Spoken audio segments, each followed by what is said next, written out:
Assalamualaikum warahmatullahi wabarakatuh. Selamat datang kembali teman-teman di channel Problem Catur. Semoga kita semua diberikan kesehatan dan rizki yang melimpah oleh Allah Subhanahu wa taala. Amin. Baik, teman-teman, kali ini saya akan membahas pembukaan Sicilia, varian terbaru yang dimainkan oleh Grandmaster di abad ini. Siapa dia? Partai ini dimainkan oleh Alireza Firoza memegang buah putih dan Fasir Lagrave memegang buah hitam di GCT Paris 2021, teman-teman. Dimulai dari E4 oleh Alireza Firoza dan C5 dijawab oleh Fasir Lagrave. Kuda F3 dan E6. D4, C kali D4 dan kuda kali D4. Kuda F6 dengan mengancam pion E4 dijawab kuda C3. Kuda C6 dan gajah ke E2. A6 di sini langsung dipukul oleh Alireza. Dilanjutkan dengan B kali C6, E5.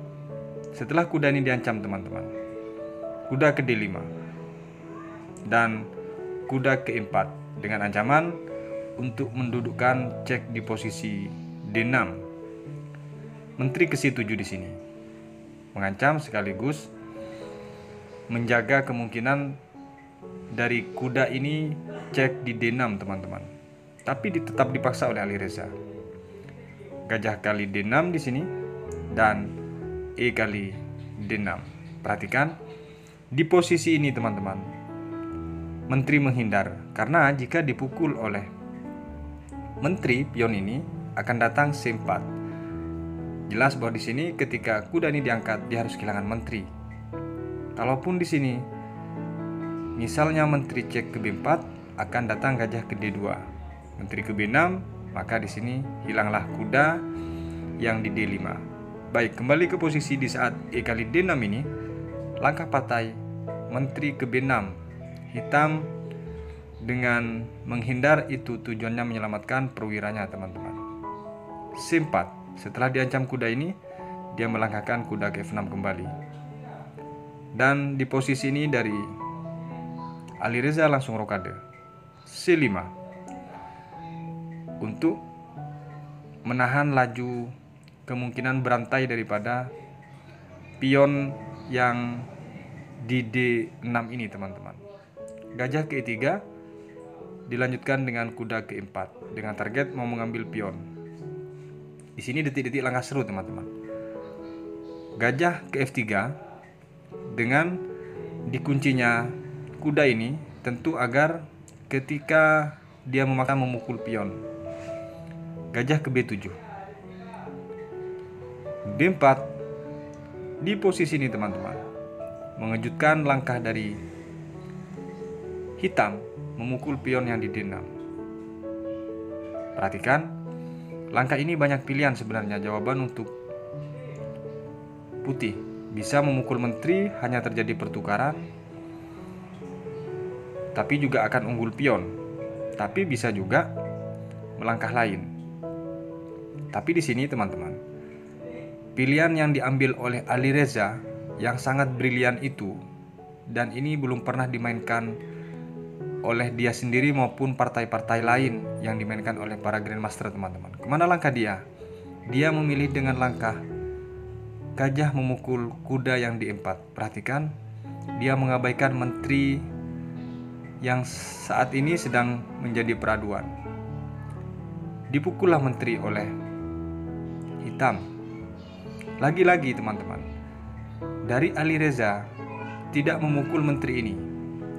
Sebenarnya jika dipukul menteri ini dengan benteng misalnya yang di F ataupun yang di A, dan misalnya dipukul oleh gajah, akan datang gajah kali C5, dan di sini sudah jelas unggul posisi berikut dengan satu pion dari Alireza. Tapi langkah itu tidak diambil oleh Alireza, teman-teman. Apa yang diambil langkah oleh Alireza di posisi ini? Dia memilih memukul gajah yang di B7. Luar biasa. Perhatikan, sekarang menteri hitam, jika dia mengorbankan ke benteng, tentu dia akan kehilangan satu perwira. Dan tentu dari hitam, dia mempertahankan kemenangan menteri ini. Dia melarikan menteri ke A4. Langsung dipukul benteng oleh Alireza. Setelah dipukul, C kali B4 di sini. Dan benteng F ke D1. Setelah benteng F ke D1 teman-teman, dari hitam langsung rokade.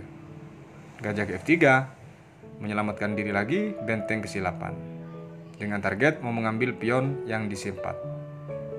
C5, A5 dilanjutkan oleh hitam, H3 untuk kemungkinan ada checkmate terjadi peraduan nantinya. Dia menghindari kemungkinan checkmate yang diancam oleh menteri ini memukul benteng D1. F6 dan di sini langsung dijawab dengan benteng ke D2 untuk menyusun benteng ini teman-teman.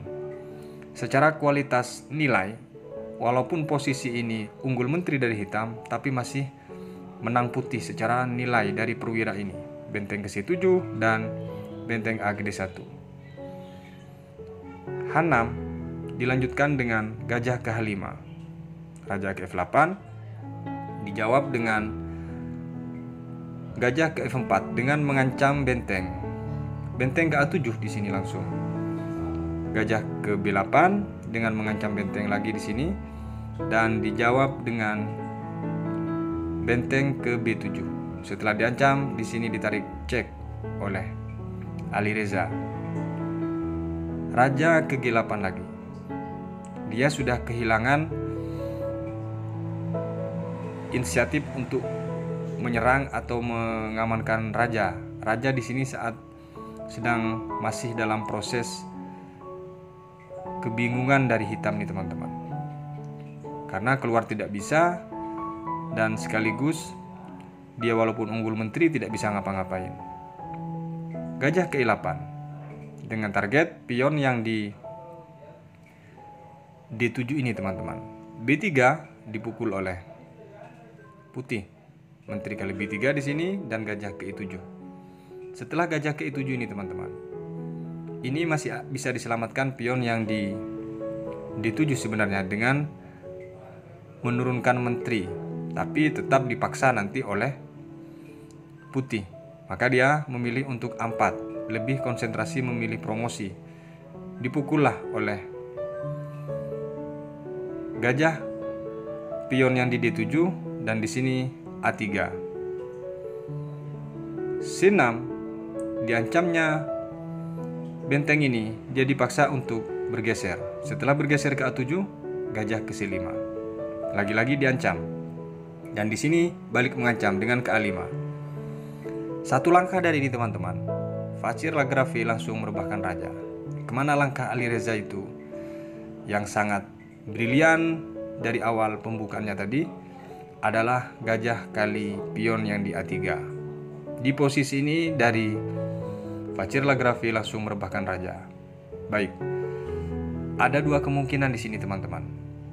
Kenapa dia menyerah? Kita analisa. Jika di sini benteng kali A3, maka yang terjadi C7, promosi tidak bisa dihindari.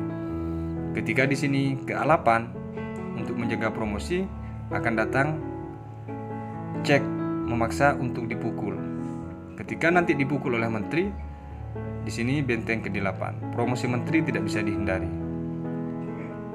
Ketika dia memukul, maka yang terjadi adalah menteri.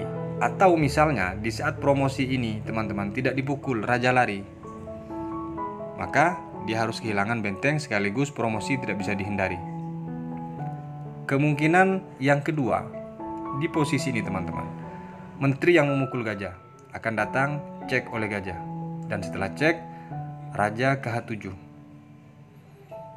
Dilanjutkan dengan C7, promosi lagi-lagi tidak bisa dihindari, benteng ke C5. Penjagaan di sini dipancing dengan gajah ke F5. Jika dia dipukul tentu promosi. Tapi jika di sini menghindar, maka checkmate. Itulah kenapa alasannya dari Fachir Lagravi menyerah di saat gajah ini diberikan dan memukul pion tersebut. Sampai berjumpa di video berikutnya. Semoga bermanfaat. Wassalamualaikum warahmatullahi wabarakatuh.